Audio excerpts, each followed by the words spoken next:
বন্ধুরা নমস্কার, আমি তনু।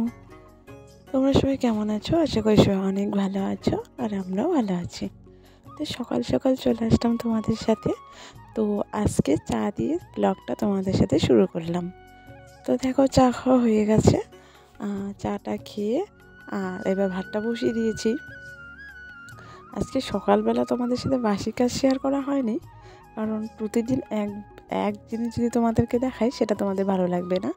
তাই চাই নতুনত্ব, মানে আমার ব্লগে কিছু নতুন নতুন মানে থাক, তাহলে বেশ ভালো লাগবে, ব্লগটাও ভালো হবে আর তোমাদের দেখতেও ভালো লাগবে। তো যাই হোক, ওদিকে ভাতটা বসিয়ে আমি এই মশলার ডিব্বাগুলো আমি দুদিন আগে ধুয়ে রেখেছিলাম, তো ওগুলো গোছানো হয়নি। তো ভেবেছিলাম যেদিন ধুয়ে দিয়েছি তো সেদিনই গোছাতে চেয়েছিলাম, কিন্তু ওই যে বাড়িতে আত্মীয় এসেছিলো, এর জন্য আর সেদিন পরে আর কোনো ব্লগ করা হয়নি, তাই এগুলো গোছাতে পারিনি। তো আমার ছেলে এমনি গুছিয়ে রেখেছিল, তো ওটা নিচে রেখেছে, আগে ছিল ওই টেবিলটার উপরে রেখেছিলাম আর এখন নিচে। তো ছেলে যখনই আসে তখনই বলে, মা আমি একটু গোছাই। মানে আমার গোছানো থাকলেও অগোছালো করে দেয়। তো যাই হোক, মানে মোটামুটি গোছানো ছিল, ওটাই আমি ভালো করে গুছিয়ে দিলাম। আর যে কোনো জিনিসই গুছিয়ে রাখলে বেশ সুন্দর লাগে। তো ওই যে দেখো, অনেকগুলো বাসন ধুয়ে এনে রেখেছিলাম, তো ওগুলো এবার মানে জায়গা মতো রেখে দিচ্ছি গুছিয়ে। তো রান্নাঘরটা মোটামুটি মানে ভালো করে পরিষ্কার করে নিচ্ছি। আর রান্নাঘর পরিষ্কার থাকলে দেখবে খুব ভালো লাগে। আর আমাদের বাড়ির বউদের তো বেশিরভাগ সময়টা তো রান্নাঘরেই কাটাতে হয়, মানে সারাদিনটা তো আমাদের রান্নাঘরেই থাকতে হয় বেশিরভাগ তোমরা দেখো যে বাড়ির বউদের রান্নাঘরেই সারাদিনটা থাকতে হয়। তো আমার তো বেশ ভালোই লাগে, আর রান্নাঘরটা গোছগাছ একদম সুন্দর থাকলে মানে একদম ফিটফাট হয়ে যদি থাকে আমার কিন্তু বেশ ভালো লাগে। তো এই যে দেখো, টেবিলটা একটু পরিষ্কার করে নিলাম, আর এই যে কেটলিগুলো মানে মেলকিনগুলো, তো এগুলো একটু পরিষ্কার করে রেখে দিচ্ছি। এগুলো কিন্তু মাজা, তো একটু সাজিয়ে রেখে দিলাম। আর গায়ে একটু ধুলো লেগেছিলো, তো ওগুলো পরিষ্কার করে রেখে দিলাম। আর এদিকে ভাতটা হচ্ছে, আমি দেখে নিচ্ছি ভাতটা হয়ে গেছে কিনা, কারণ বেশি সিদ্ধ হয়ে গেলে আবার খেতে ইচ্ছা করবে না, তো ভাতটা আবার ঠিক টাইমে নামাতে হবে। আর এদিকে যে মশলা যেই জায়গায় ছিল সব কিছু গোছানো হয়ে গেছে। তো ওই যে দেখতেই পাচ্ছ, বাসন টাসন সব জায়গা মতো আছে। তো দেখো, এবার ঘরের লুকটা আলাদাই হয়ে গেছে, রান্নাঘরের লুকটা একদম গোছগাছ ফিটফাট হয়ে আছে, বেশ সুন্দর লাগছে দেখতে। তো ওদিকে ভাতটা হচ্ছে আর আমি চলে আসলাম ঘরে, কারণ এখনও বিছানা তোলা হয়নি, আর বিছানা তোলা না থাকলে একদমই ভালো লাগে না। তো ওই যে দেখো, এবার আমি বিছানাটাও তুলে নিব। বিছানাটা তোলার পরে দেখো ঘরটা কতটা সুন্দর লাগে দেখতে।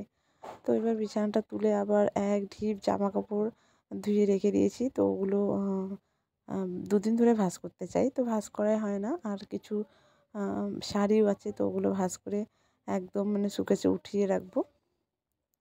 তো দেখো, এই যে কতগুলো জামা কাপড় সব হয়ে গেছে, তো ওগুলো সব ডাইনিংটার উপরে ছিল, মানে ধুয়ে টুয়ে সব ওখানে শুকিয়ে গেছে। তারপরে এখানে এনে রেখে দিয়েছিলাম। তো দেখো, সব জামা কাপড় ভাঁজ করে এবার সব ঢুকিয়ে রাখছি, আর এই যেগুলো শুকেছে ঢোকাচ্ছি। আর ওই শাড়ি দুটো করতে হবে আয়রন, একদম কুঁচকে গেছে, তো ওই দুটো শাড়ি একদম আয়রন করে সুন্দর করে গুছিয়ে রাখবো শুকেছে। তো দেখো, এবার রাত্রি হয়ে গেছে, তো এখন ছেলেকে পড়াতে বসেছি বই।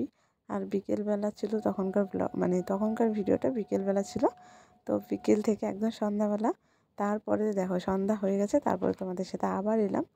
তো এখন ছেলেকে বই পড়াতে বসেছি, আর বিকেলবেলা দুধ আনা হয়ে গেছে, তো ওগুলো জাল দেওয়া হয়ে গেছে, আর ছেলেকে বই পড়িয়ে আবার বানাবো রুটি। তো বন্ধুরা, আমার ভিডিও যদি তোমাদের কোনো কারণে ভালো লেগে থাকে, তাহলে লাইক কমেন্ট শেয়ার অবশ্যই করবে। আর আমার চ্যানেলে তোমরা যদি চাও তবে আমার চ্যানেলের মিষ্টি একটা সদস্য হয়ে থেকে যেতে পারো। তো চলো, ছেলেকে এখন পড়াই। আর এই তো, ও মানে লিখতে পারে না, মানে পড়তে পারে ছেলে, কিন্তু ও এখনও মানে লিখতে পারে না, ওকে হাত ধরিয়ে লিখে দিতে হয়। কিছু কিছু লিখতে পারে আর কিছু কিছু পারে না। তো যাই হোক, আস্তে আস্তে শিখে নেবে, এত চাপ দেওয়াটা বাচ্চাদের মোটেও ভালো না।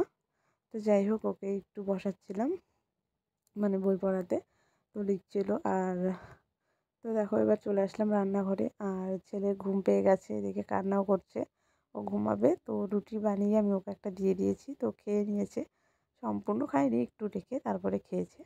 আর এই যে দেখো আমি এদিকে রুটি বানাচ্ছি, আমার মানে সব হয়ে গেছে বানানো। তো ওই যে দুটো আছে, তো ভাবলাম তোমাদের সাথে একটু শেয়ার করি। তো চলো, আমার ভিডিওটা যদি তোমাদের ভালো লাগে অবশ্যই আমাকে একটু সাপোর্ট করো এবং আমার পাশে থেকো। তো ওই যে দেখো রুটিটা বানিয়ে নিচ্ছি। আর আমরা কিন্তু রুটি তেল দিয়ে বানাই, বেশিরভাগটা কিন্তু তেল দিয়ে বানাই। এমনি রুটি আমরা খেতে পারি না, তার জন্য তেল দিয়ে বানাই। এবার হঠাৎ আবার এমনি রুটিও বানাই। তো তেল দিয়ে মানে খাওয়াটা তো গ্যাস হয়ে যায় না, তবুও আমরা তেল দিয়ে খাই বেশিরভাগটা। তো যাই হোক, এই যে দেখো একদম চুপচুপো তেলে ভেজে নিচ্ছি।